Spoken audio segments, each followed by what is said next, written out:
it's been a little while, but I have something very exciting to share with you tonight.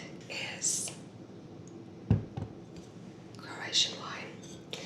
And this one, where I live, it's a little bit more difficult to find. There's not as much imported. People aren't talking about it as much, but very fun. There is a little wine shop near me in my neighborhood, and there's these two guys who run the place, and they have some wonderful wines.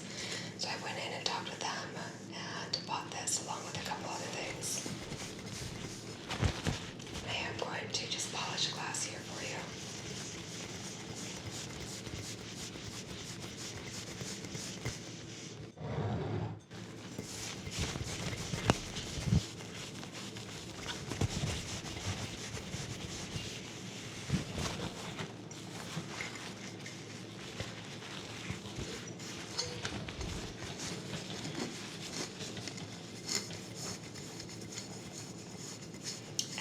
This is the first Croatian wine we've had on this channel to talk to you about, so that makes it a little bit more exciting. And if you're not familiar with Croatian wine, which I never expect anyone to be, it's not the most talked about, but there's incredible wines coming from there. Croatian wine production is a little bit smaller in terms of comparison to, how much wine we have from France, Australia, Italy, Spain, United States, tons. Croatia, a little bit different. So, Croatia has a few different regions. The country is a little bit of an odd-shaped part of it is coastal, and then there's a little bit on the eastern side. Northeastern goes inland a bit, kind of along the southern border of Hungary and the western border of Serbia. And then the central area doesn't produce a ton of wine. There's no legal wine region at the moment in the central part of the country, but then all along the coast there are some. This one is from Dalmatia, which is kind of the central part of the coast. There's below it is central and southern Dalmatia, and above there's two more regions, and one that goes a little bit east. And they produce a lot of different styles. This one here is the Grape is called Plavac Mali, and let's open this. It is a red grape variety. It's gorgeous. This wine, I did open it a little while ago just to let it breathe a bit. And really kind of see what we have going on. But I do want to throw some in a decanter for you to see. Hey, look how pretty that is. It's gorgeous. But even when I first tasted it right away, it was showing very well. It's a 2019, so it's still pretty young. And it's pretty young. It's aged a decent amount, but in terms of wine, it's not old yet. But it was surprisingly powerful, I'll say. And just, let's see now. I did drink it in a different wine glass as well. I didn't have many clean, so I actually drank it out of a Burgundy, and I think this one's going to be a little bit better. This is more of a Bordeaux style glass. In this, right now, it's showing more earthy characteristics than it did previously. Before, it was very heavy fruit, very dry, but the fruit characteristic was a lot heavier on it than it is at the moment.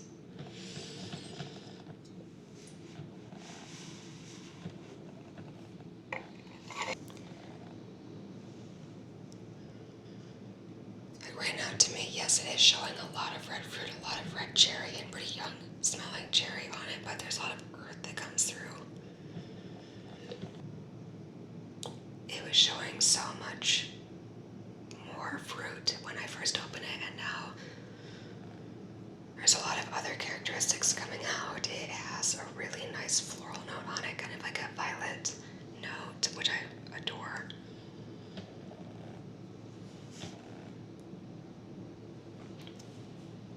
And some darker kind of earth notes to it, almost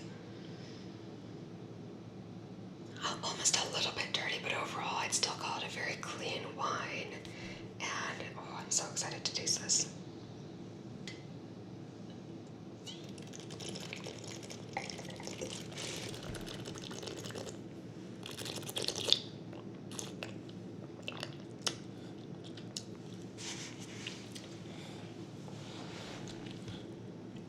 So I will say, if I gave this wine to anyone, I would definitely recommend drinking it the day it's open.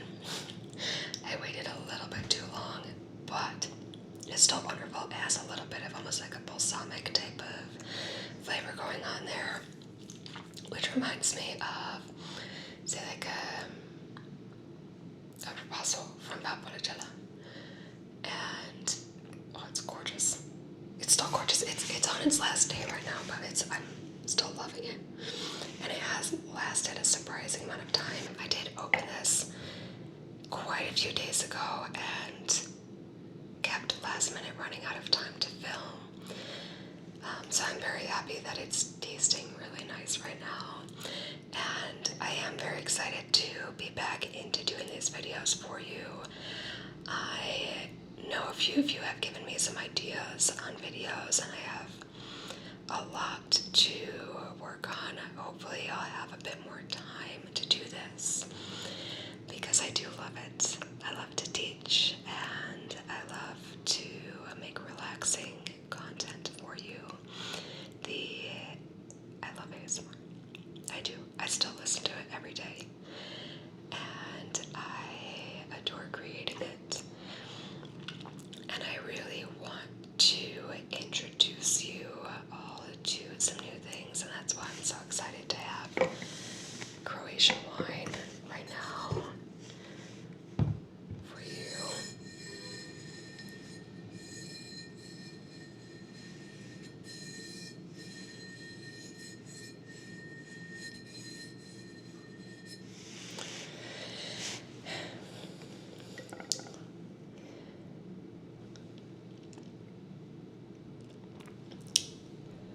And I'd love to bring a little bit more attention to wines from this area.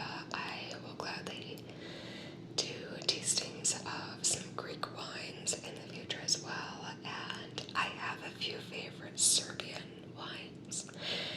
They have been a little bit difficult to get a hold of where I am, so next time I'm able to get my hands on some of my favorites, I will, and go ahead and do some of those videos for you. And I am curious what you enjoy most. Do you like some of the no talking? I know one of you mentioned the soft spoken, which I can try a little bit. It's not my personal favorite thing in the world, so I get a little scared to try it. I know one of you also mentioned doing a cleaning video, like if I assume you mean cleaning up a wine cellar or organizing kind of video, and I can try to do that. It may take me a bit more setup to do and a bit more time. And I am also happy to try doing more of the inaudible whispers or keep to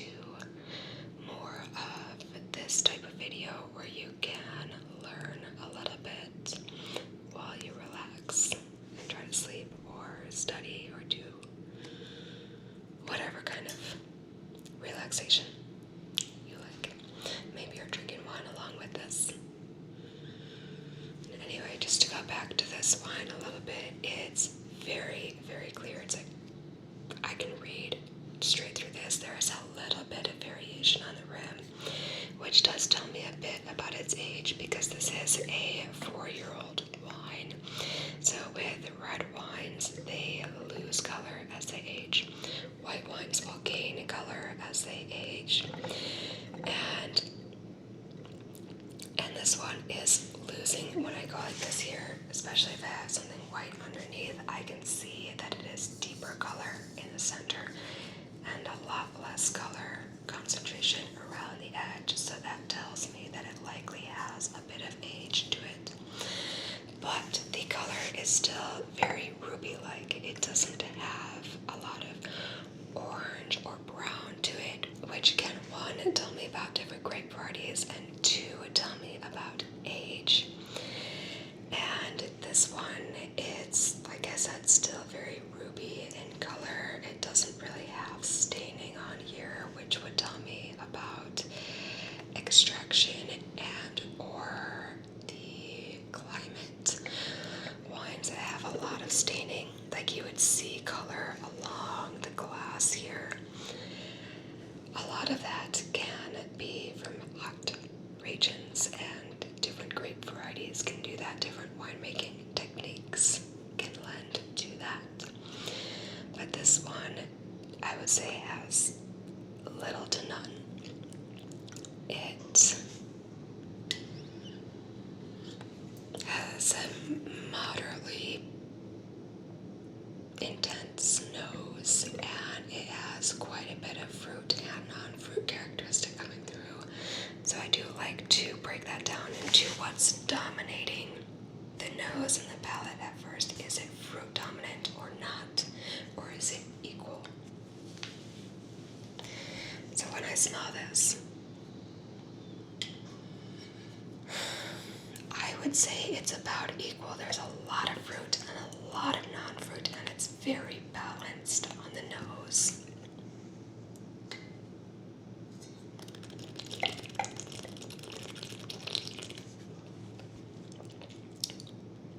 The palate is non-fruit dominated, but there is a lot of fruit backing it up. So at first on the palate, I get a lot of that balsamic. I get a lot of that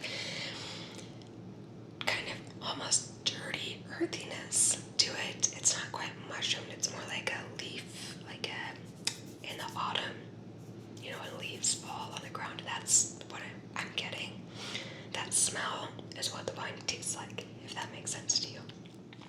That's what I get a lot of on the palate. And then there's a big plum fruit characteristics that comes through and really kind of packs a punch on the end. It's not jammy. It's very dry. It's like a just ripe attack on the palate, which is so fun. It's, I would say, would definitely throw me if I'm doing a blind tasting, partly because I don't blind taste with this wine. It would be fun to do with some professionals and see what everyone says, but it is partly because a lot of certifying organizations do not typically use this as an example of a testable wine, but also because where I live, this is not as readily available as a lot of other wines. It's not saturated in our market. It's not available in a lot of restaurants and retail. So it's not something that many wine professionals around here are as familiar and comfortable with. But this is a gorgeous wine. I adore it. It's very quickly becoming one of my favorites. I didn't spend a ton on it. I believe I may have spent under $40 on the bottle, for sure. And if this cost me $85 in a restaurant, I would be happy. But it's very nice. It drinks easy. It's an easy drinking wine. The first day I opened it, I had a full glass. I just sat down to watch TV and relax at the end of the night and sipped that glass so fast. It's a very easy drinking wine. You could pair this with food, you could drink it on its own. If I paired this with food, it would be quite nice with steak and something with a lot of herb, like a compound butter could be nice on a steak with this. Using some kind of smoked salt would be nice. Truffle could be a little bit overwhelming.